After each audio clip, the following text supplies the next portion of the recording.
Welcome back to Phone Transformer.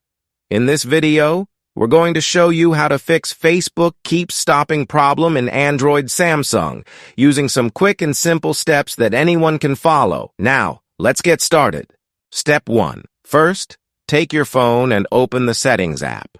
Scroll down until you see the Apps option and tap on it to open the full list of installed applications. Step 2. Inside the Apps menu, go to the search bar at the top. Type the word Facebook, and when the correct app shows up, tap on it to open the app settings. Step 3. Now scroll down in the Facebook app settings until you find the storage option. Tap on it, and you'll see two options called Clear Cache and Clear Data. Tap both one by one to remove unnecessary files that might be causing the issue. Step 4. Once that's done, go back to the previous screen and find the option called Force Stop.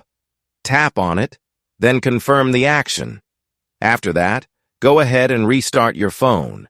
If the issue isn't solved yet, it could be due to an outdated version, so let's move on to the next step. Step 5. Now go back to the home screen and open the Play Store app. In the search bar at the top, type Facebook and hit the search button. Step 6. Select the official Facebook app from the results. If you see an Update button, tap on it to install the latest version. If there is no update available, tap on the Uninstall button, confirm it, and then hit Install again to get a fresh version of the app. Step 7. After the installation is complete, open the Facebook app, log into your account, and try using it again. This should fix the issue, and the app should run smoothly without crashing. Thanks for watching, and please subscribe to the channel.